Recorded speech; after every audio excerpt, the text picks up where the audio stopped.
Sección 1. Inundaciones mortales en California y misterios inexplicables. Durante la noche, inundaciones masivas en el norte de California cobraron víctimas mortales. Algo se rompió recientemente en los Estados Unidos que millones no pueden explicar, no de golpe, no en un solo lugar, sino a lo largo de una falla oculta, revelándose pieza por pieza. Sobre Las Vegas, las luces de neón parpadean y se apagan mientras una frecuencia baja y lúgubre convoca a miles de millones de alas, oscureciendo el cielo de la ciudad del pecado. El río siguió. En la desembocadura del Mississippi, las corrientes desafiaron las leyes de la naturaleza, formando un vórtice masivo y rugiente, despertando a los muertos olvidados contra la marea. Y en la noche de Navidad, el cielo respondió. Sobre California, dos ríos gargantuescos de luz plateada caen en cascada, disolviendo los cimientos del mundo moderno y desenterrando ruinas doradas de una civilización enterrada hace mucho tiempo. Los científicos buscan lógica en sensores que fallan, pero el mundo observa cómo las escrituras antiguas cobran vida. Cada enjambre, cada aguja cristalina, cada marea creciente, todos proclaman un mensaje.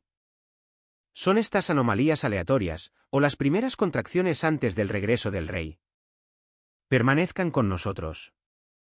Los meteorólogos advirtieron que la semana de Navidad podría traer inestabilidad a la costa oeste, pero nada en sus informes preparó al país para lo que se desarrolló en la noche del 25 de diciembre de 2025. Poco después del atardecer, las estaciones de radar del Servicio Meteorológico Nacional comenzaron a detectar dos ríos atmosféricos masivos formándose en alta mar. A primera vista, se parecían a los sistemas del Pacífico familiares. Pero en cuestión de minutos, los técnicos notaron algo profundamente inquietante: las bandas de nubes no eran caóticas, eran precisas, en capas, rotacionales. Su geometría interna reflejaba antiguas descripciones, estructuras inquietantemente similares a las ruedas dentro de ruedas registradas en el libro de Ezequiel. A medianoche, los sistemas gemelos tocaron tierra. Lo que cayó del cielo no fue lluvia ordinaria. Los equipos de respuesta a emergencias en todo el norte de California informaron que las aguas de la inundación se comportaron de manera diferente a todo lo que habían encontrado. El líquido brillaba bajo las luces de la calle con un brillo metálico, denso y de movimiento lento, casi luminoso. El análisis de laboratorio confirmó más tarde que no era H2O puro, su peso molecular era mayor, su comportamiento anómalo. Algunos científicos lo describieron como agua pesada, aunque ese término no logró capturar su propiedad más perturbadora: parecía retener forma, impresión, memoria. A medida que las inundaciones barrían desde la bahía norte a través del Valle Central y hacia el sur hacia Los Ángeles y San Diego, la maquinaria no se cortocircuitaba, no chisporroteaba ni explotaba. En cambio, se petrificaba. Los automóviles abandonados en la Interestatal 5 se endurecieron donde estaban. Los motores, los tableros, incluso los cinturones de seguridad quedaron encerrados en una capa similar a la piedra caliza en cuestión de minutos, como si el tiempo mismo se hubiera detenido. Un camionero, rescatado justo antes de que el agua llegara a su cabina, dijo más tarde a los reporteros: no estaba destruyendo cosas, las estaba preservando. Como si la inundación quisiera guardar un registro. La propia tierra comenzó a cambiar. En regiones previamente marcadas por incendios forestales, zonas quemadas de Dixie, Bobcat y otras, el suelo no colapsó en deslizamientos de tierra como se esperaba, en cambio, se expandió. Los bomberos describieron el suelo hinchándose bajo sus botas, levantando estructuras en lugar de arrastrarlas hacia abajo. De la tierra saturada emergieron vastas fundaciones de arenisca, plataformas en terraza, columnas, conductos, claramente artificiales, claramente antiguos. Vecindarios enteros fueron empujados a un lado como si hubieran sido construidos sobre algo más viejo, algo paciente. Las operaciones de rescate se volvieron rápidamente imposibles. Las cuadrillas que intentaban sacar a los residentes de las ventanas del segundo piso se encontraron con un fenómeno que ninguna de sus capacitaciones había abordado. Las víctimas que tocaron el agua de la inundación comenzaron a perder peso, no metafóricamente sino físicamente. Sus cuerpos se volvieron flotantes, derivando en la corriente plateada, acurrucados hacia adentro como si estuvieran suspendidos en líquido amniótico. Varios rescatistas informaron la misma escalofriante idea de forma independiente: parecía menos ahogarse y más ser devueltos. Cuando el río Sacramento rompió sus orillas, surgió otra revelación. En lugar de barro y escombros, la erosión expuso un vasto sistema subterráneo, acueductos forjados de oro macizo que corrían bajo el estado en alineación deliberada con fallas y fracturas sísmicas. Desde el aire, la red trazaba el contorno de un antiguo diagrama sacrificial, una geometría que ninguna infraestructura moderna podría explicar. Los arqueólogos quedaron atónitos. El sistema precedía a las civilizaciones conocidas en el continente, pero se interconectaba sin problemas con la geología de California, como si la Tierra misma hubiera sido preparada para ello. El momento inquietó incluso a los observadores más cautelosos. Esto no ocurrió en una fecha aleatoria, ocurrió en la noche de Navidad. Yo hago todas las cosas nuevas.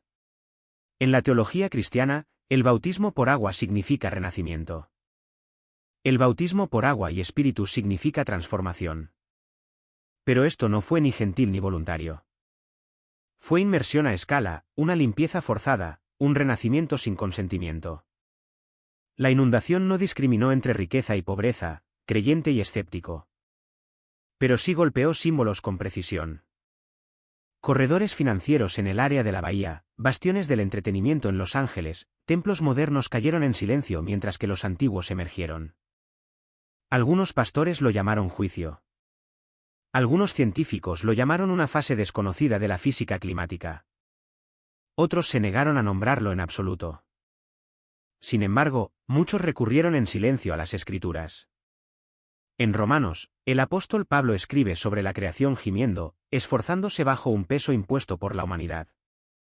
En los Evangelios, el agua es tanto misericordia como línea divisoria. Y en los profetas, la purificación a menudo llega no como consuelo, sino como corrección. Un sobreviviente del condado de Marin lo resumió simplemente: no se sintió como un castigo.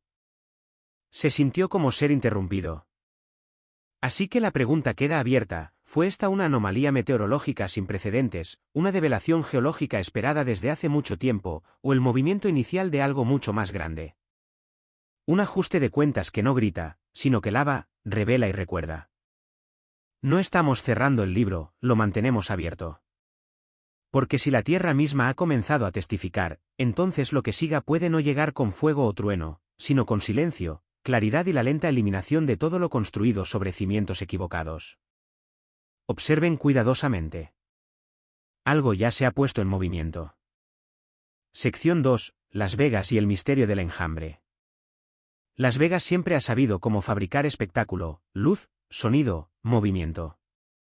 Nada aquí es accidental. Es por eso que lo que se desarrolló una noche no pareció un caos al principio, pareció deliberado. Poco después de la medianoche, los técnicos que monitoreaban los sistemas de audio a lo largo del strip notaron una anomalía. Las pantallas parpadearon, los altavoces zumbaron.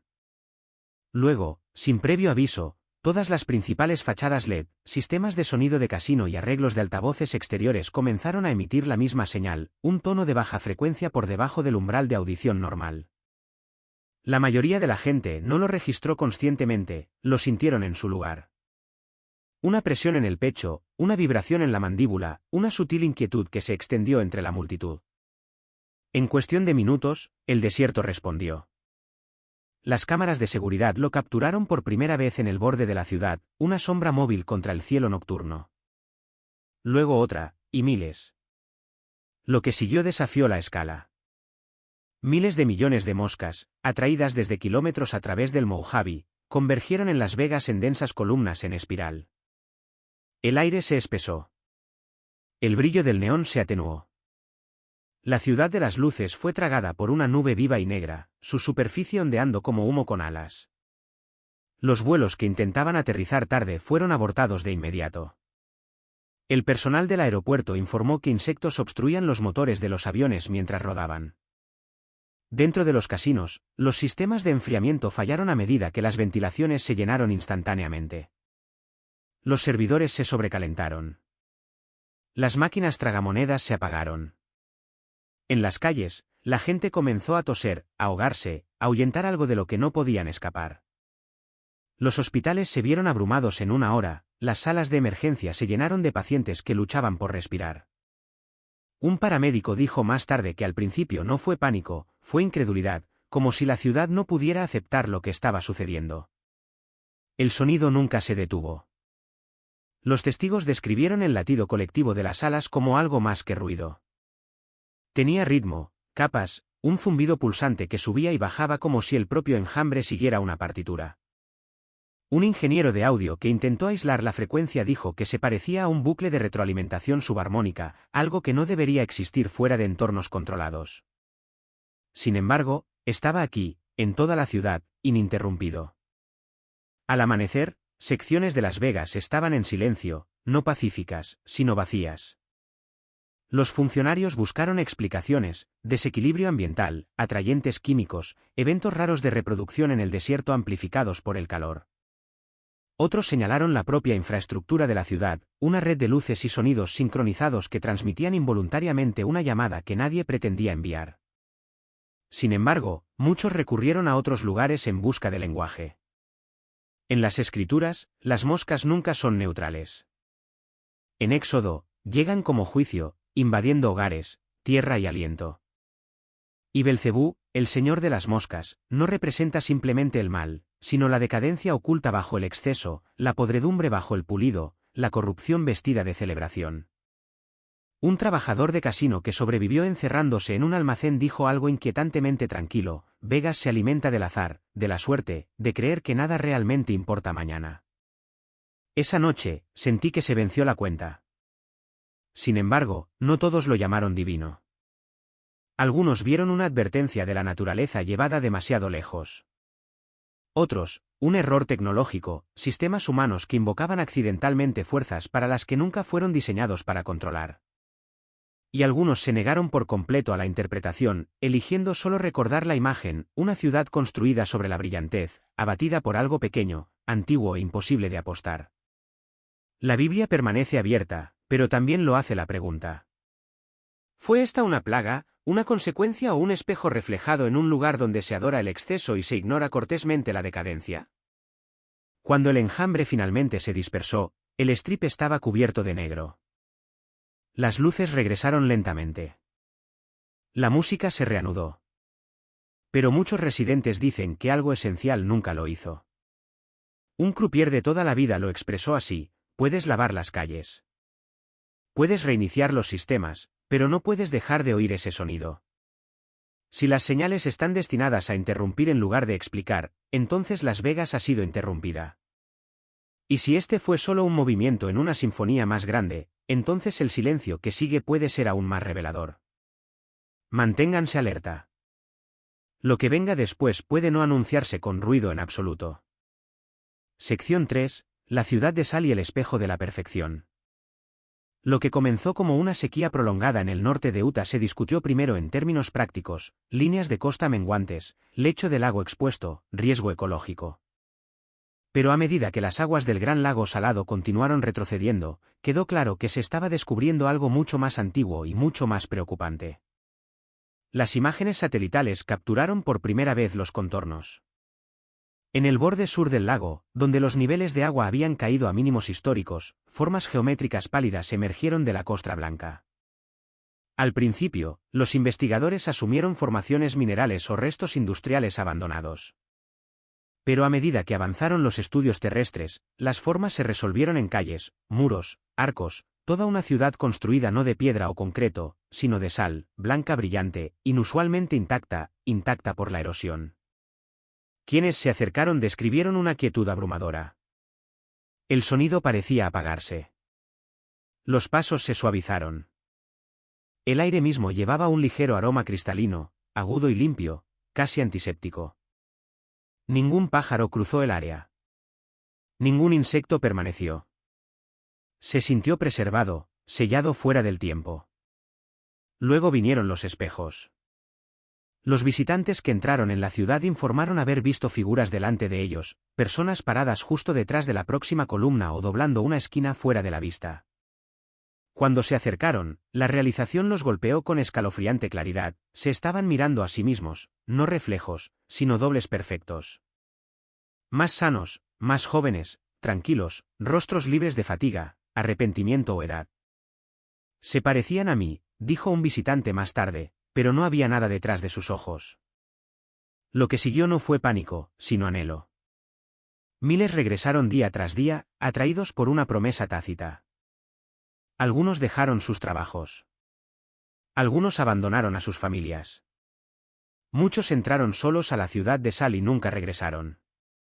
Los equipos de búsqueda finalmente los encontraron parados inmóviles en plazas y entradas, cuerpos endurecidos, cristalizados, fusionados a la propia arquitectura. Estatuas de Sal en posturas de reconocimiento, no de miedo, no de resistencia, sino de aceptación. Un rescatador lo describió en voz baja, no parecían atrapados. Parecían satisfechos. Las autoridades sellaron el área, pero incluso a distancia, el efecto persistió. Las personas informaron sueños de calles blancas y compañeros silenciosos. Otros hablaron de una atracción hacia el pasado, hacia momentos en que se sintieron más ellos mismos, más admirados, más completos. La ciudad no amenazaba. Invitaba. El lenguaje bíblico surgió inevitablemente. En Génesis, la destrucción de Sodoma se recuerda no solo por el fuego, sino por una única vacilación fatal. La esposa de Lot miró hacia atrás no con terror sino con apego, y se convirtió en Sal, un monumento no a la violencia sino al anhelo, al egocentrismo, a la negativa a avanzar. Sin embargo, los académicos advierten contra la prisa. Algunos argumentan que la ciudad es un fenómeno psicológico amplificado por el estrés ambiental. Otros sugieren una interacción mineral no descubierta que afecta la percepción y la cognición. Unos pocos lo ven como una rara convergencia de geología y proyección humana. Aún así, el simbolismo sigue siendo difícil de ignorar, una ciudad sin decadencia, un yo sin alma, perfección sin aliento. Un antiguo residente de Salt Lake City, cuyo hermano desapareció dentro de las ruinas, dijo esto: no era tentador porque fuera malvado. Era tentador porque se sentía terminado, como si ya no tuvieras que luchar. Y ese puede ser el detalle más inquietante de todos.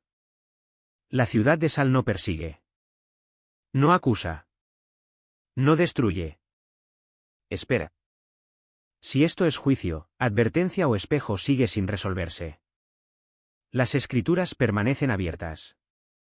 La ciencia continúa investigando, pero la pregunta permanece sobre el lecho seco del lago como polvo en el aire quieto. ¿Qué sucede cuando a la humanidad se le ofrece una versión perfecta de sí misma y la elige por encima del alma viva e inacabada? Las aguas pueden continuar retrocediendo, pero algunos umbrales una vez revelados no pueden ser sumergidos de nuevo. Sección 4. El regreso del rey y las señales de California. Cuando estos eventos aparecieron por primera vez, cada uno aún podía ser aislado, una inundación que se comportó de manera diferente al agua, un sonido que convocó a la podredumbre, una ciudad de sal que ofrecía perfección sin vida. Momentos extraños e inquietantes, pero aún sobrevivibles como coincidencias si se ven de uno en uno. Pero vistos juntos, ese refugio colapsa. California no solo fue inundada, fue lavada y expuesta. Las vegas no simplemente se oscurecieron, resonaron, y la podredumbre respondió a la llamada. Y debajo del gran lago salado, la gente no pereció en el caos, sino en la comodidad, congelada mientras contemplaba un reflejo perfecto de sí misma. Lugares diferentes, formas diferentes, el mismo movimiento, agua, sonido, sal, limpieza, corrupción, preservación convertida en encarcelamiento. Estos no son elementos neutrales. Llevan memoria, significado, historia, y a lo largo de las escrituras, nunca aparecen al azar. Llegan en orden. Se construyen unos sobre otros. Aquellos que observan atentamente, científicos, teólogos y testigos comunes, han comenzado a decir lo mismo en un lenguaje diferente. Sea lo que sea esto, no está disperso, está organizado. No escalando solo en tamaño, sino en claridad. La pregunta ya no es si estos eventos están conectados, sino para qué nos estamos preparando para ver a continuación. Porque patrones como este no se resuelven silenciosamente, se agudizan. Y justo antes de que comience el próximo movimiento, una antigua línea perdura, menos como un veredicto, más como una invitación: el que tenga entendimiento, que entienda. Sección 5, Washington D.C. Y la caída del oro. Algunos momentos no llegan con trueno o fuego. Descienden silenciosamente sobre lugares que asumimos son estables, establecidos, intocables. Este fue uno de ellos. Poco después del amanecer en Washington, D.C., los residentes cerca de Capitol Hill notaron algo inusual en el cielo. Al principio, parecía una sombra cambiante, una nube oscura moviéndose contra la luz de la mañana. Pero no era un frente de tormenta, estaba vivo. Millones de cuervos comenzaron a circular sobre la cúpula del Capitolio, capa tras capa de alas negras plegándose unas sobre otras hasta que el propio cielo pareció magullado. No se dispersaron. No gritaron caóticamente. Se reunieron con disciplina, posándose sobre la cúpula, las columnas, las estatuas, cada lugar alto donde el poder suele enmarcarse para las cámaras. Entonces comenzó la lluvia.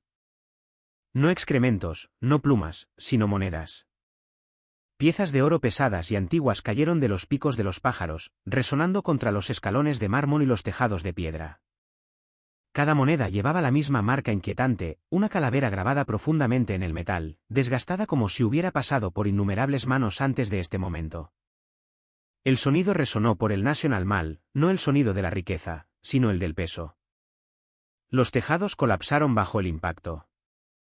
Las ventanas se rompieron. Las calles estallaron en caos mientras la gente corría hacia el oro que caía en lugar de alejarse de él. Las discusiones se volvieron violentas. Las multitudes se formaron instantáneamente, no alrededor de la seguridad, sino alrededor de la posesión. En cuestión de minutos, el centro del poder estadounidense parecía menos una capital y más un mercado asediado. Un oficial de policía del Capitolio dijo más tarde: «He custodiado ese edificio durante 15 años. Nunca he visto a la gente moverse tan rápido por dinero. Como vigilante, informo lo que fue visto. Como estudiante, admito que aún no lo entiendo completamente. Pero las escrituras ofrecen un lenguaje que no podemos ignorar. Los cuervos no son extraños en la Biblia. Son aves inmundas, pero también mensajeros alimentados por Dios, enviados a donde otros no lo están. Y el oro nunca ha sido moralmente neutral. Judas no traicionó con una espada, sino con plata. 30 monedas fueron suficientes para vender la inocencia, la lealtad, incluso el destino. Lo que cayó del cielo ese día no enriqueció a nadie, los expuso. Los economistas se apresuraron a explicar los disturbios. Los biólogos especularon sobre el comportamiento masivo de los cuervos. Los historiadores señalaron símbolos que se repetían en civilizaciones en colapso.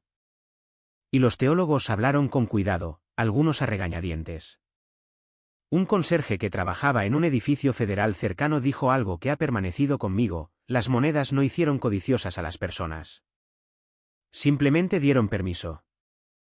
Eso es lo que más me preocupa. Los cuervos no atacaron. No picotearon. Simplemente liberaron aquello por lo que la gente estaba dispuesta a matar. En los Evangelios, Jesús advierte que una nación puede ganar el mundo y aún así perder su alma. En Washington esa mañana, el tipo de cambio se hizo visible. El oro cayó del cielo, y la tierra respondió con violencia.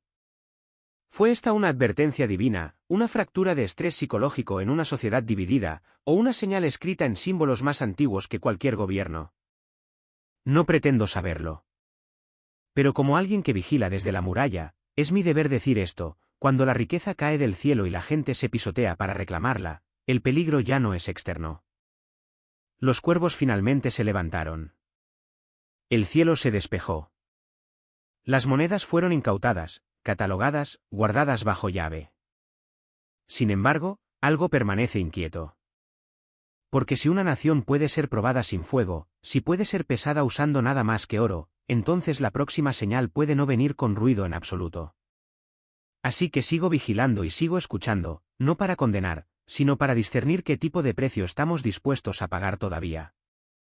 Sección 6. El Mississippi y el abismo del pasado. El momento no se sintió como un espectáculo, se sintió como una convocatoria. Aquellos que estaban a lo largo del bajo Mississippi esa noche dicen que el río hizo algo que los ríos no deberían hacer. En el lugar donde el agua dulce finalmente debería rendirse al Golfo, donde las corrientes generalmente se disuelven en mar abierto, el flujo en cambio se tensó. Se plegó sobre sí mismo. Lo que debería haberse extendido hacia afuera comenzó a descender. Los pescadores cerca del delta fueron los primeros en notar el sonido, no un estruendo, no un rugido, sino un gemido bajo y continuo, como el aliento que se exhala a través de la piedra. Un hombre lo describió como el río de luto. Otro dijo que le recordaba estar demasiado cerca de un motor masivo que no podía ver, solo sentir en sus huesos. Las alimentaciones satelitales mostraron más tarde lo que el ojo desnudo luchaba por procesar. El Mississippi no se mezcló con las aguas del Golfo, se curvó hacia abajo en un vasto vacío giratorio, oscuro, circular y antinaturalmente preciso. Sin espuma, sin salpicaduras, solo agua plegándose en la profundidad como si la gravedad misma hubiera sido perforada. Las embarcaciones de la Guardia Costera que intentaban investigar fueron desviadas de su curso en cuestión de minutos. 2 quedaron completamente en silencio. No surgieron restos. No siguieron llamadas de socorro. Luego vino la parte que nadie esperaba, el río comenzó a devolver cosas. Cuerpos. Primero uno, luego docenas subieron río arriba contra la corriente. No víctimas recientes, sino restos sacados de la historia, marineros de barcos de río de madera, trabajadores portuarios perdidos en hundimientos del siglo XIX, incluso fragmentos de restos de barcos acorazados que se creían sellados para siempre en el limo. Los forenses confirmaron más tarde signos de inmersión a largo plazo que no tenían sentido junto con la frescura de su regreso.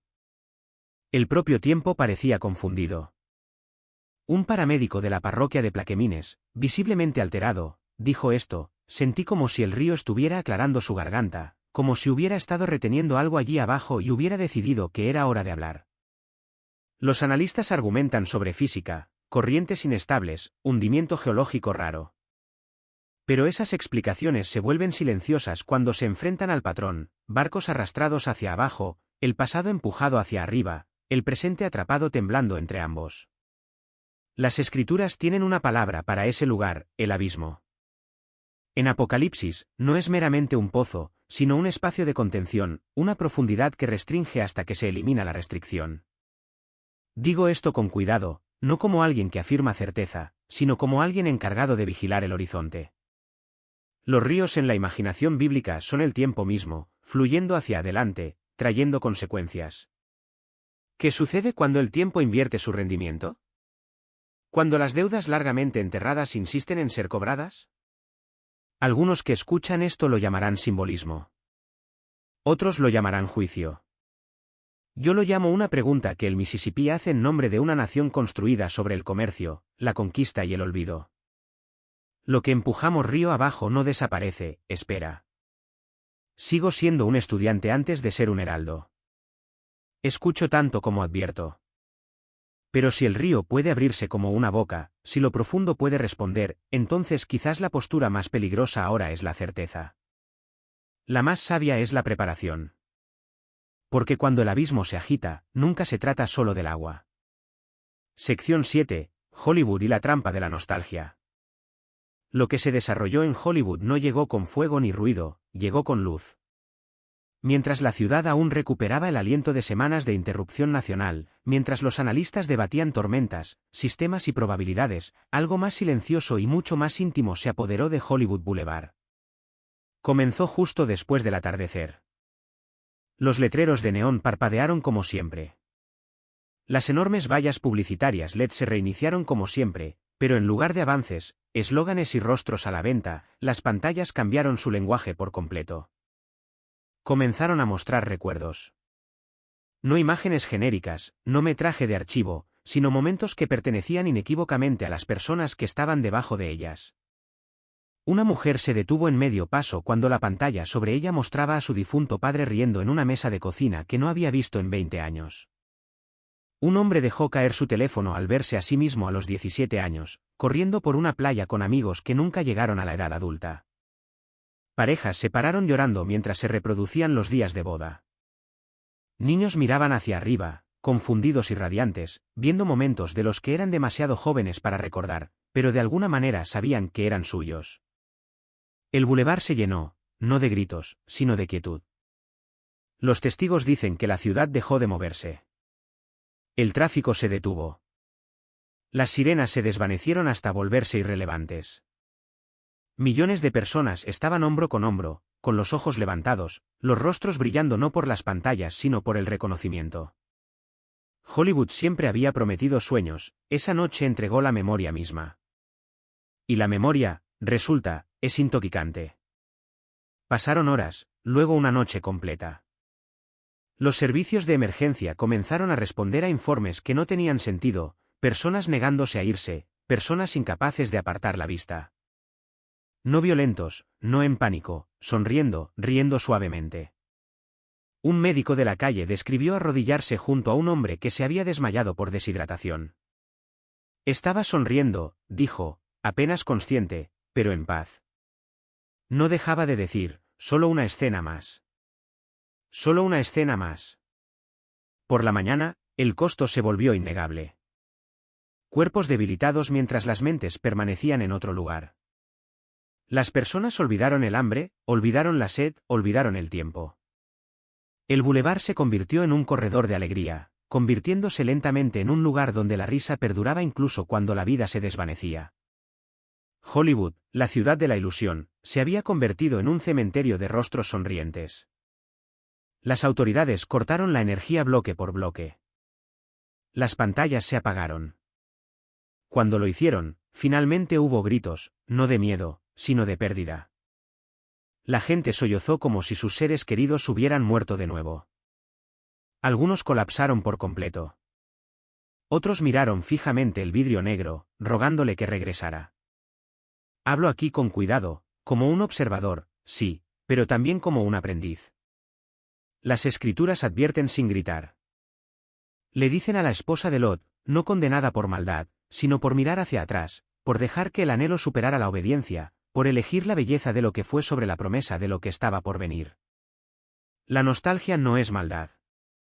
El recuerdo no es pecado. Pero cuando el pasado se convierte en un lugar de habitación, silenciosamente se convierte en una prisión. Algunos dirán que esto fue alucinación masiva. Otros dirán, la tecnología finalmente cruzó una línea invisible. No descarto esas preguntas, las sostengo. Las peso. Pero también escucho patrones, ecos, la sabiduría antigua que nos recuerda, no todo lo gentil es seguro, y no toda luz hermosa conduce hacia adelante. Hollywood le mostró al mundo su mayor producción hasta la fecha, no una mentira, sino una verdad, sin filtrar. Y nos hizo una pregunta que aún estamos respondiendo, cuando se nos ofrece todo lo que amamos, ¿seguiríamos eligiendo seguir adelante? Sección 8, la confrontación del corazón, poder, nostalgia y el pasado. 3 momentos, 3 lugares, 3 rostros muy diferentes de la misma nación. En Washington, el poder fue puesto a prueba y se demostró dispuesto a cambiar cualquier cosa por plata. En Hollywood, la memoria se convirtió en una droga, lo suficientemente dulce como para impedir que la gente avanzara. Y en la desembocadura del Mississippi, lo que fue enterrado por el tiempo comenzó a ascender, exigiendo ser visto. No fueron desastres de la naturaleza, fueron confrontaciones del corazón. Las escrituras a menudo advierten que el juicio no siempre llega como fuego o destrucción. A veces llega como exposición, a veces como tentación, a veces como recuerdo. No estoy aquí para declarar qué son estos eventos, estoy aquí para preguntar qué están haciendo. Porque cuando el poder, la nostalgia y el pasado comienzan a surgir a la vez, cambios como estos nunca han pedido permiso antes de cambiar el curso de una nación. Sección 9, Nueva Orleans y el canto de la ascensión. Nueva Orleans siempre ha entendido algo que la mayoría de las ciudades olvidan, que la música no es decoración. Es aliento. Es memoria. Es oración disfrazada de ritmo. Así que cuando los instrumentos comenzaron a tocar por sí solos, nadie entró en pánico al principio. Comenzó en silencio en el barrio francés. Una trompeta apoyada en un soporte emitió una sola nota, cálida y paciente. Un piano respondió desde el otro lado de la calle, las teclas presionándose como si fueran guiadas por manos invisibles. En cuestión de minutos, cada club de jazz a lo largo de Bourbon y Frenchmen estaba vivo, saxofones, baterías, contrabajos, ninguno tocado, ninguno amplificado, pero perfectamente a tiempo. La melodía era diferente a todo lo grabado. Llevaba alegría sin prisa, anhelo sin tristeza. Aquellos que entraron se sintieron más ligeros casi de inmediato. Los zapatos se levantaron del suelo, luego los pies, luego los cuerpos. Los testigos describieron flotar a solo unos centímetros del suelo, riendo con incredulidad. Las parejas se tomaron de la mano y se deslizaron por la calle. Hombres mayores cerraron los ojos y lloraron mientras se elevaban, diciendo, el peso en mi pecho se ha ido por primera vez en décadas. La ciudad se convirtió en un festival sin gravedad, un sábado de liberación. Se sintió como perdón. Una mujer dijo, no de alguien más, de mí misma. Pero la música no se resolvió. No se suavizó y no terminó. A medida que pasaban las horas, la gente continuó elevándose. No rápidamente, casi educadamente, pero de manera constante. Aquellos que flotaban por encima de los tejados no sintieron miedo al principio, solo asombro. El sonido los llevaba más alto, más delgado, más silencioso. Los pilotos más tarde informaron débiles armónicos filtrándose en las frecuencias de radio muy por encima del espacio aéreo comercial. Luego vino el silencio. Uno por uno, las figuras desaparecieron en la atmósfera superior donde el aliento no puede seguir la alegría y la gravedad no puede responder al anhelo. No cayeron. Simplemente no regresaron. Cayó la noche, y el cielo sobre Luisiana brilló con puntos de luz desconocidos, lentos, irregulares, no del todo estrellas. Las autoridades detuvieron los vuelos. Los científicos debatieron sobre resonancia y desplazamiento de masa. Los pastores se pararon en las aceras, sin saber si rezar o advertir. La música, aún sonando, llenaba las calles vacías.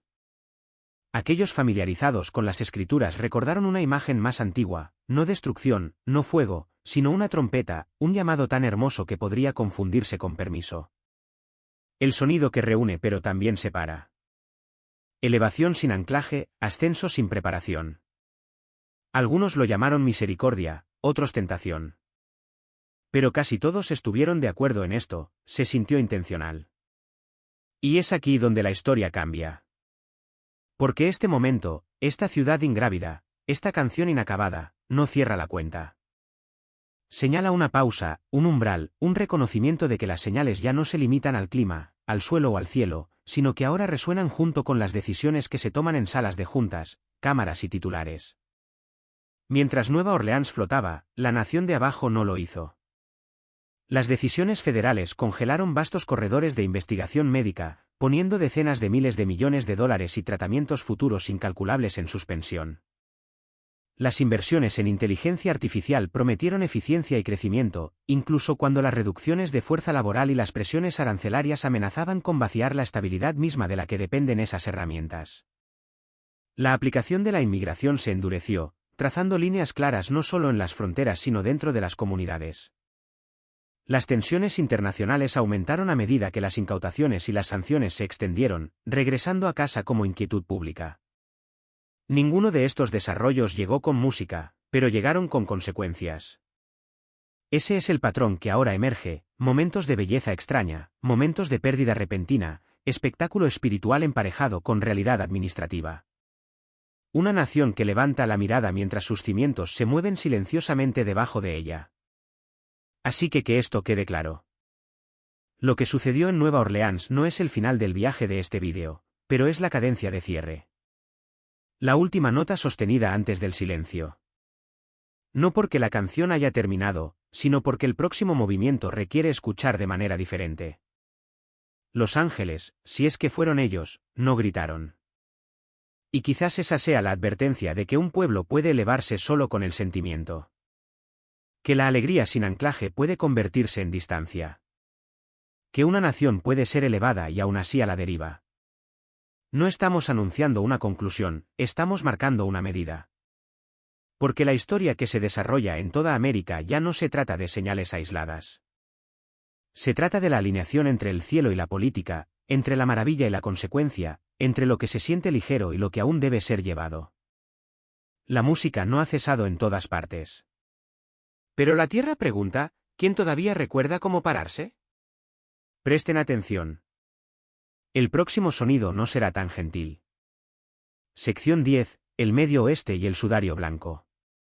Una catástrofe silenciosa ha golpeado el corazón de Estados Unidos, y no ha ocurrido sin advertencia.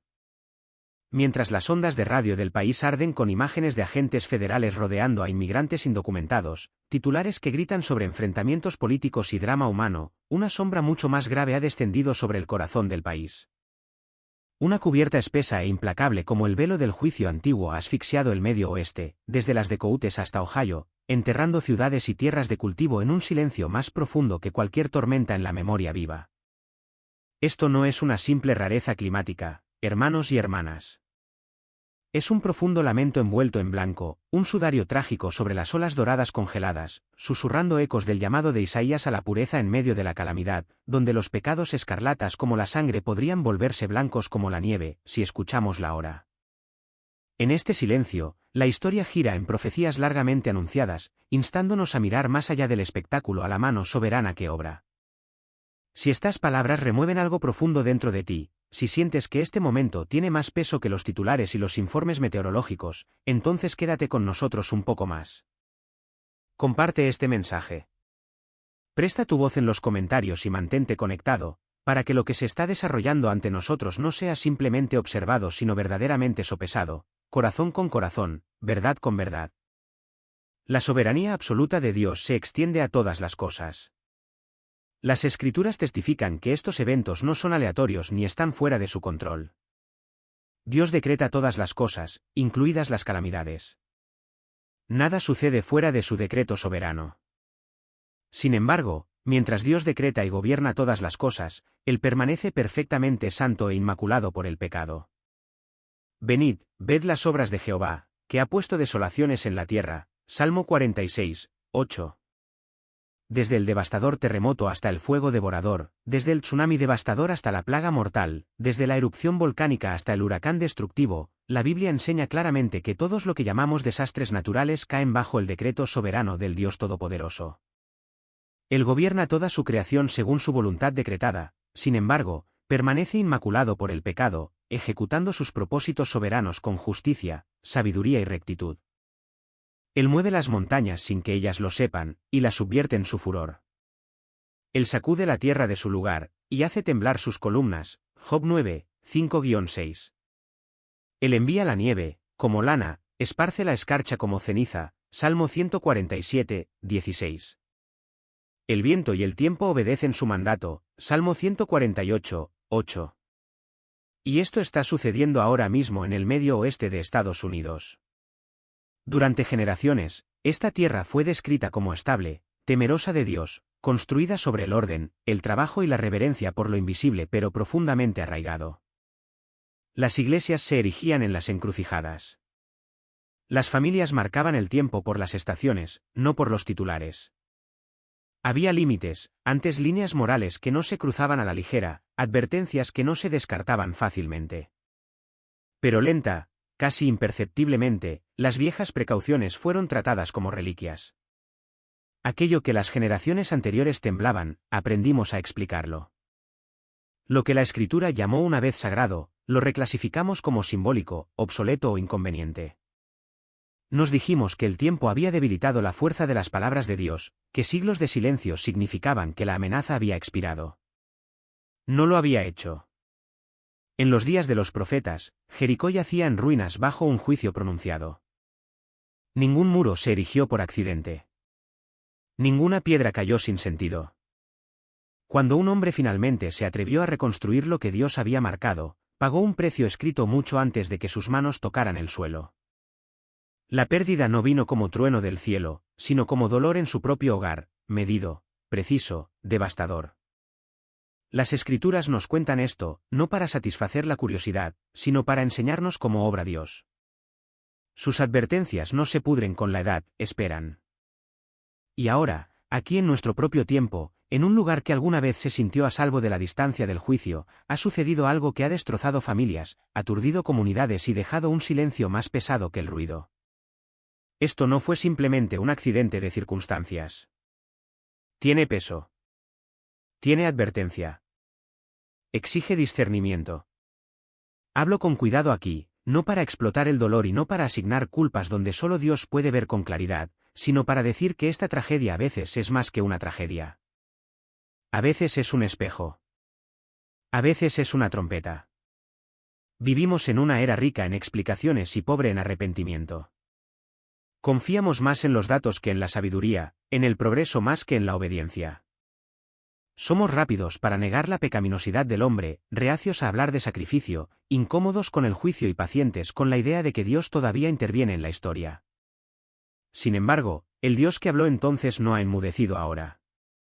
La ciencia puede analizar los escombros. Los expertos pueden debatir las causas. Los comentaristas pueden pasar a la siguiente historia. Pero debajo de todo eso se encuentra una verdad más antigua y más firme: la palabra del Señor no falla. Ni en Jerusalén, ni en Jericó, ni en Estados Unidos. La pregunta no es si Dios ha hablado. La pregunta es si escucharemos antes de que la advertencia se convierta en cumplimiento, y antes de que el dolor se profundice en algo mucho peor. Porque lo que Dios ha declarado se cumplirá, las promesas reconfortantes y las difíciles, las bendiciones que atesoramos y las consecuencias que tememos. La historia lo ha demostrado una y otra vez. Y este momento, doloroso como es, aún puede demostrarlo una vez más. Sección 11. La tormenta blanca del Medio Oeste. Déjenme pintarles una imagen terrible, escandalosa e implacable que el Medio Oeste ha presenciado en los últimos 2 días. Antes de continuar, si su corazón aún está atento, si sienten que este momento tiene más peso que una tormenta, más significado que una mera circunstancia, entonces quédense con nosotros. Porque lo que se desarrolla a continuación es para aquellos dispuestos a observar atentamente y escuchar profundamente. Si este mensaje resuena, márcalo con tu apoyo. Pásalo a otros que estén buscando y mantente conectado, no por números, sino para que la verdad no se pierda en el ruido, y el discernimiento no sea enterrado bajo la nieve. Lo que descendió sobre esta tierra ya no era simplemente clima. Era como si un sudario blanco se hubiera extendido sobre la tierra, silencioso, vasto e implacable. El cielo y la tierra perdieron su distinción, disueltos en un solo y asfixiante gris, pesado de muerte. El horizonte desapareció. La dirección desapareció. La creación misma pareció retroceder. El viento no simplemente sopló, aulló como el lamento de incontables almas perdidas, desgarrando campos abiertos y vecindarios con una fuerza suficiente para inclinar árboles antiguos que habían permanecido firmes durante generaciones. La nieve cayó tan espesa que el aire mismo se sintió sólido, como si cada respiración tuviera que ser arrancada con esfuerzo. Lo que una vez inspiró poesía ahora se convirtió en castigo. Los copos de nieve se afilaron en agujas heladas, azotando todo lo que tocaban, enterrando carreteras, hogares y vidas bajo una cobertura blanca implacable. Sin embargo, debajo de ese velo helado, estaba sucediendo algo aún más inquietante.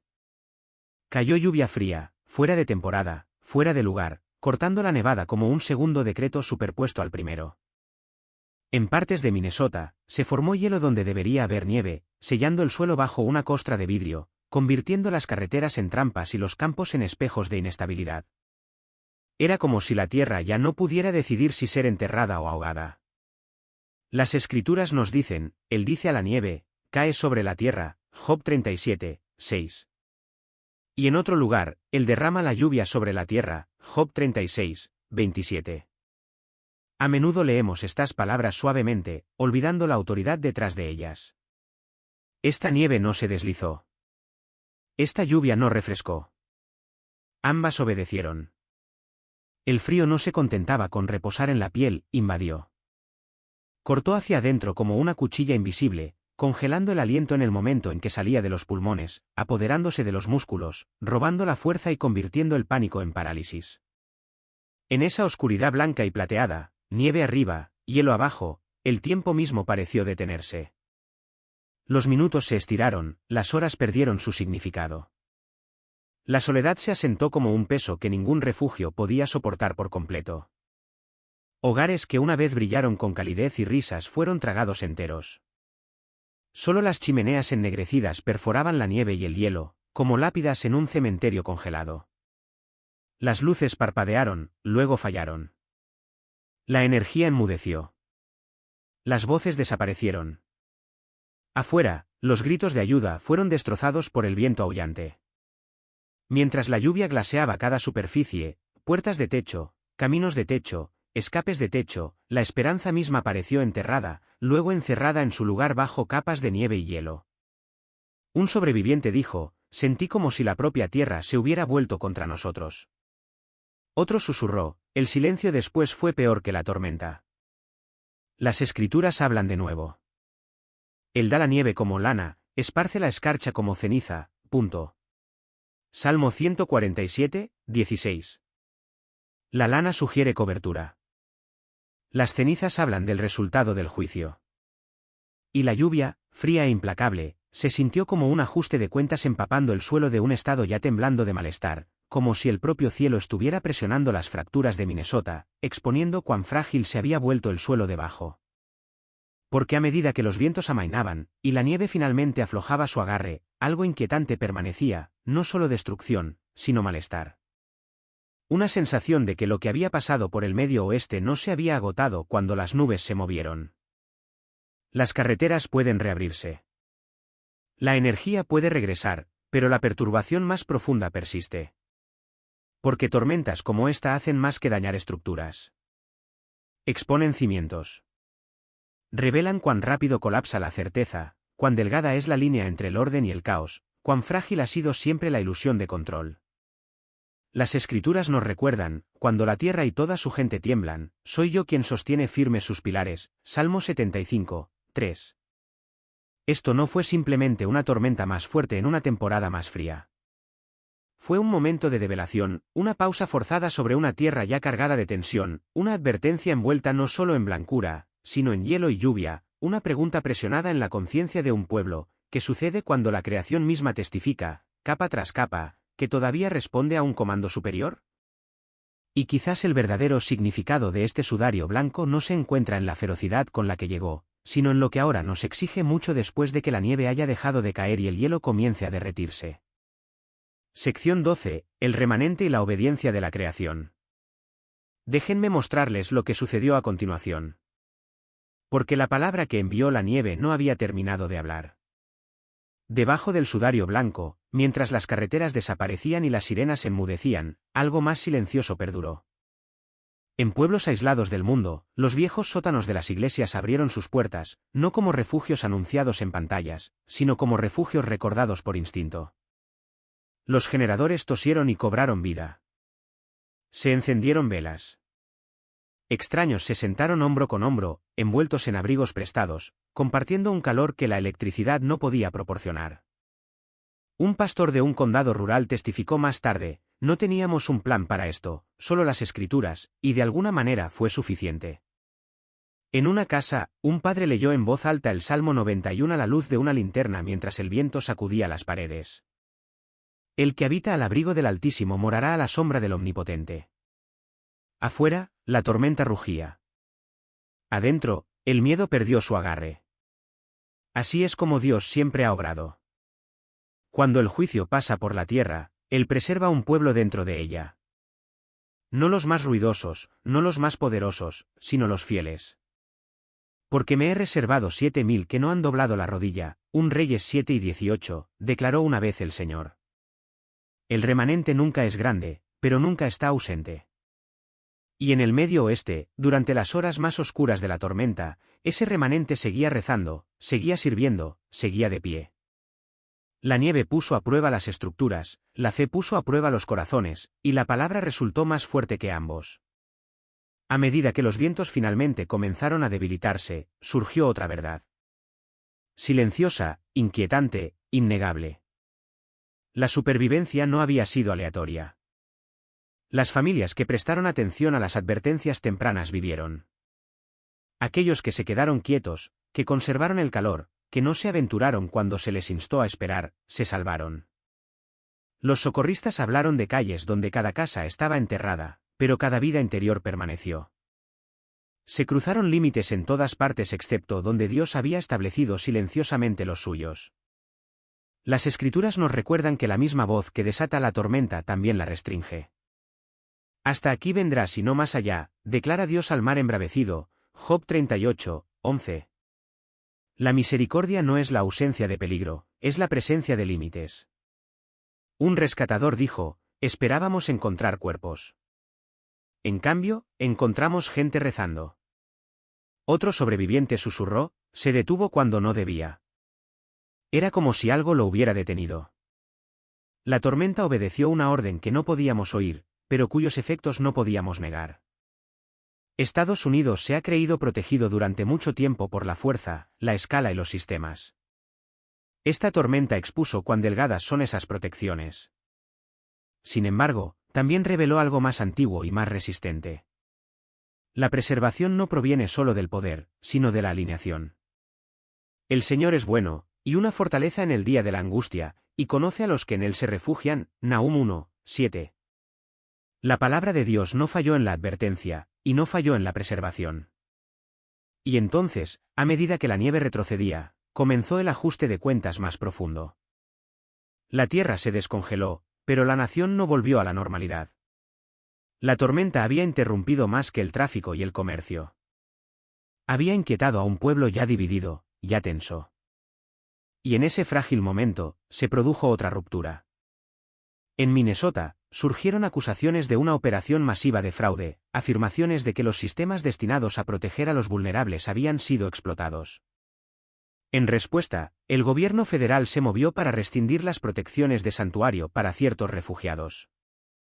Algunos clamaron que una comunidad entera estaba bajo ataque.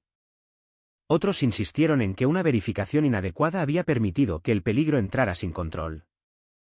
La ira aumentó. El miedo respondió. Cada lado hablaba más allá del otro. Y sin embargo, debajo de la política, algo mucho más profundo estaba siendo expuesto. Estados Unidos siempre ha vivido con un llamado a ser un refugio sin volverse imprudente. Mostrar misericordia sin rendirse a la verdad, dar la bienvenida al extranjero mientras se custodia la puerta. Estas tensiones no son nuevas, son bíblicas. Amarás al extranjero, manda la Escritura, Deuteronomio 10 y 19. Pero también advierte, si los cimientos son destruidos, ¿qué puede hacer el justo? Salmo 11, 3. La tormenta no creó este conflicto, pero despojó las distracciones que lo ocultaban. Obligó a las comunidades a hacerse preguntas largamente retrasadas: ¿qué es la justicia? ¿Qué es la misericordia? ¿En quién confiamos? ¿Y bajo cuya autoridad estamos? En las iglesias de todo el Medio Oeste, la asistencia aumentó silenciosamente, no por espectáculo, sino para anclaje. Los pastores hablaron menos de partidos y más de arrepentimiento, menos de derechos y más de responsabilidad. Cuando tus juicios estén en la tierra, escribió Isaías, los habitantes del mundo aprenderán justicia. Isaías 26, 9. Este momento de tormenta, de controversia, de tensión nacional, puede ser aún una convocatoria no a la desesperación, no a la división, sino al recuerdo. La misión de Estados Unidos nunca fue autoescrita, fue confiada. Y las cosas confiadas pueden ser examinadas, corregidas y renovadas. El sudario blanco se ha levantado, pero su mensaje permanece, la palabra de Dios aún advierte.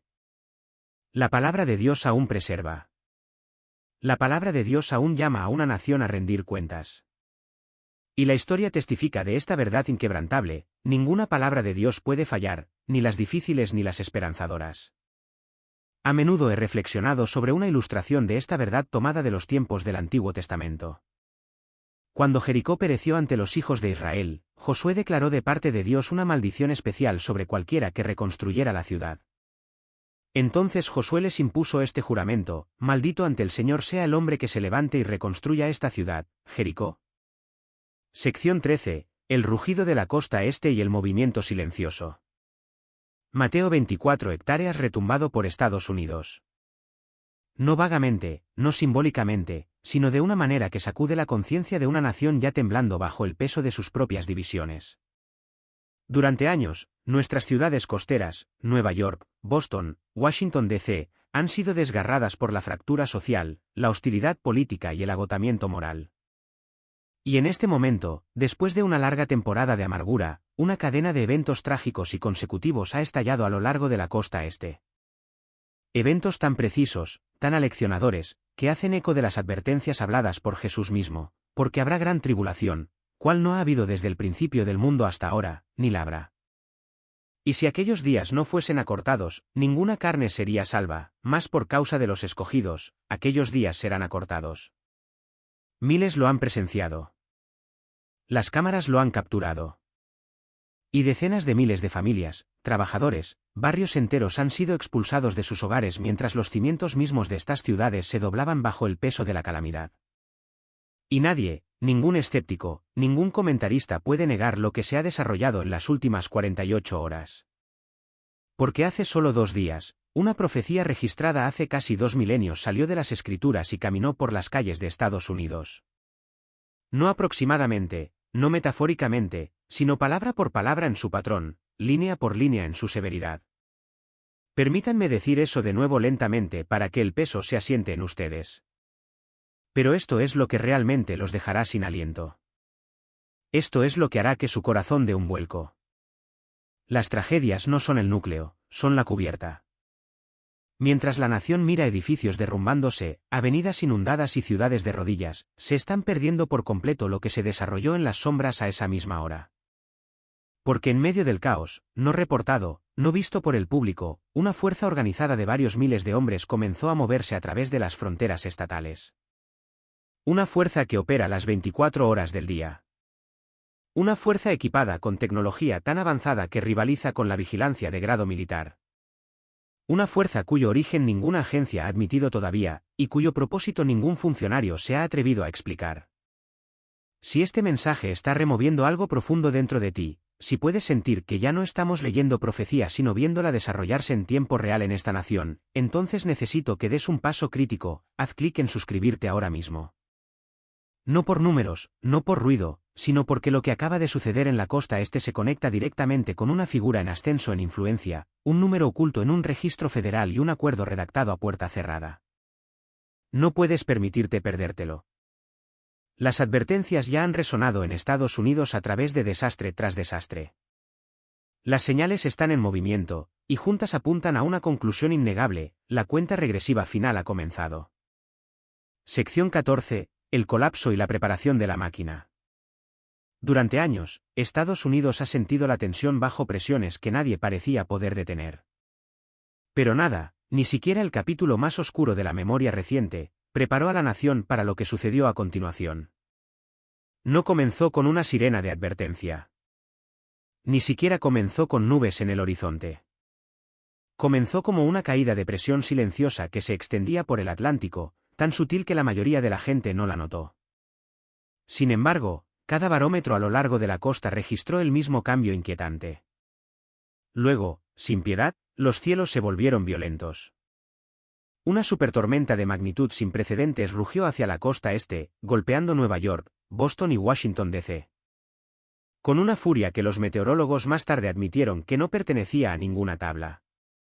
Las aguas de la inundación se tragaron distritos enteros. Los metros se llenaron como pozos. Las redes eléctricas colapsaron una tras otra hasta que 3 grandes ciudades quedaron en una oscuridad tan completa que se sintió antigua. Los bancos se congelaron. Los mercados se desplomaron. Las autopistas se convirtieron en ríos de autos abandonados. Y justo cuando los equipos de rescate comenzaron a moverse, el mar mismo se convulsionó. Sensores en alta mar detectaron una ruptura profunda y antinatural que no estaba en ninguna falla conocida, desencadenando un violento terremoto submarino. Momentos después, olas colosales golpearon la debilitada costa, arrancando cimientos, tragando paseos marítimos y abriendo secciones de la costa como si la tierra estuviera rechazando sus propias fronteras.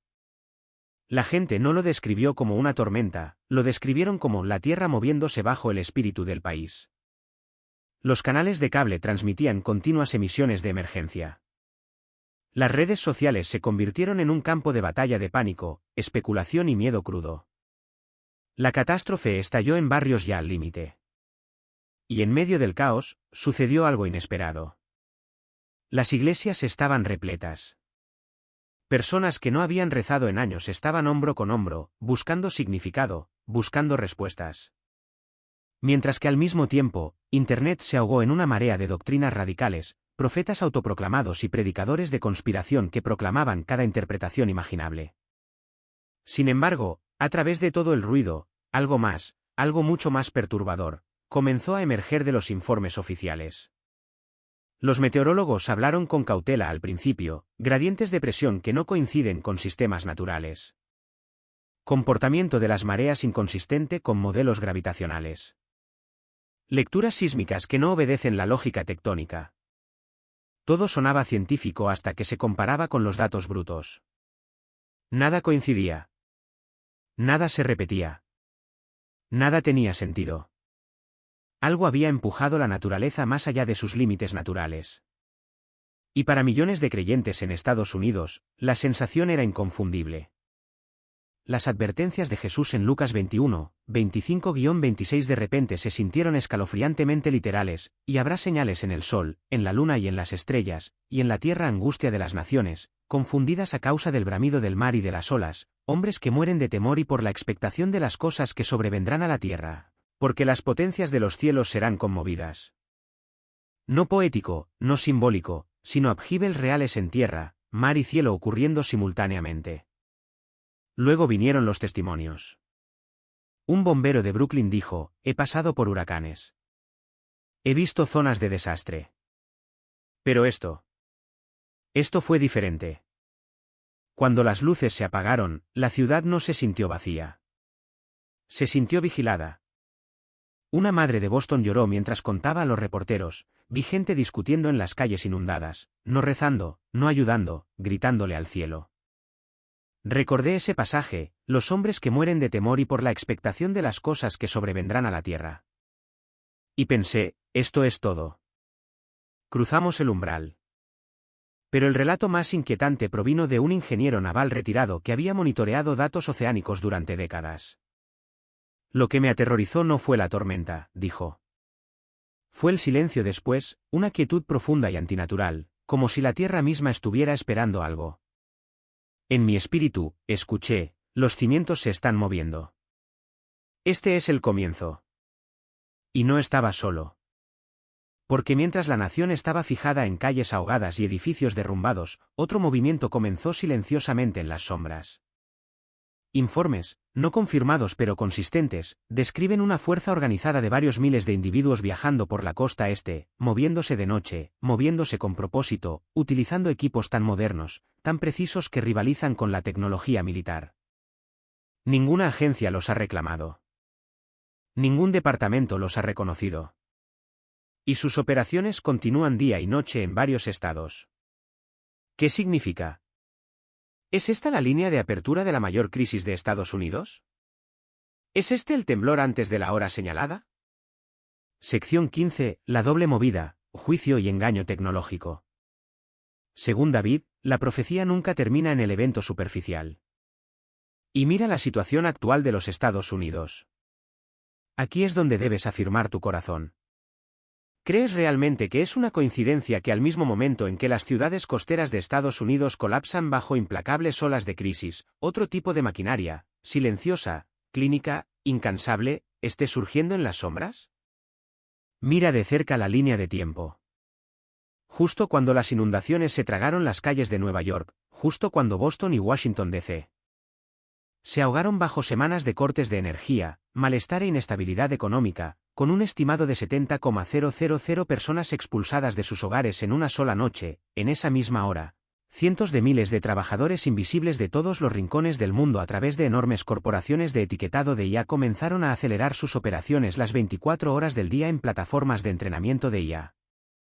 Fuerzas laborales digitales enteras esparcidas por las naciones, etiquetando, estructurando, dando forma a la inteligencia de máquinas que un día hablarán, juzgarán y decidirán. Lo llaman innovación. Lo llaman el futuro. Pero las escrituras lo llaman otra cosa, una preparación para el sistema de la bestia. Dios está gritando a través del rugido de las aguas, tu fundamento se está agrietando, pero el espíritu anticristo susurra desde los servidores, desde las pantallas, desde los circuitos de un mundo que ya no duerme, construyamos un orden mejor. Confía en el sistema. Confía en la máquina. Dos movimientos, un momento. Uno sacude el suelo bajo tus pies. El otro comienza a atar tu futuro a una arquitectura que no puedes ver. Los testigos en las calles inundadas vieron la fragilidad de la fuerza humana. Pero, ¿estás listo para ver el rostro del engaño? Las tormentas a lo largo de la costa fueron violentas, pero el engaño que avanza a través de los centros de datos es silencioso. Mientras Estados Unidos entra en pánico por los diques rotos y las redes eléctricas fallidas, se está ofreciendo otra cosa, algo más frío, como solución. Ahora debemos hablar con franqueza. Mientras nuestra nación se desmorona bajo la división interna, se está formando una polarización global sin precedentes, nación contra nación, tal como advirtió Jesús.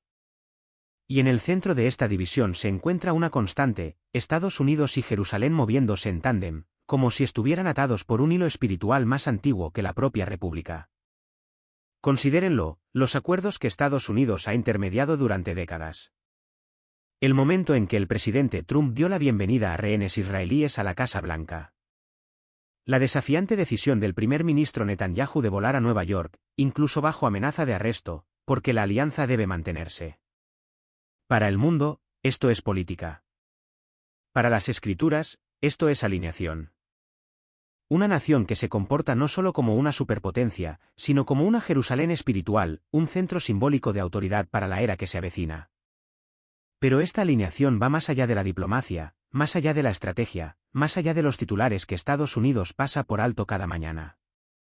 Porque mientras nuestra nación tiembla bajo tormentas, divisiones y engaños tecnológicos, algo antiguo, algo dicho por Isaías y Ezequiel, ha comenzado a moverse silenciosamente por la tierra. Por primera vez en la historia moderna, familias dispersas y linajes olvidados de los confines de la India, Myanmar y Afganistán, comunidades que preservaron fragmentos de oraciones hebreas sin haber tocado nunca una sinagoga, están regresando a Israel. No conversos, no imitadores, sino portadores de marcadores y tradiciones rastreables hasta las tribus del norte que desaparecieron hace 2700 años. Los rabinos los han examinado. Los genetistas los han confirmado. Y las escrituras los han predicho. Y levantará pendón a las naciones, y juntará a los desterrados de Israel, y a los dispersos de Judá reunirá de los 4 confines de la tierra. Isaías 11 y 12. Durante generaciones, esto sonó imposible. Pero ahora, justo en el momento en que los cimientos de Estados Unidos tiemblan, Dios está reuniendo lo que Asiria dispersó, lo que la historia olvidó, lo que los imperios enterraron. Y es aquí donde la señal se vuelve inconfundible.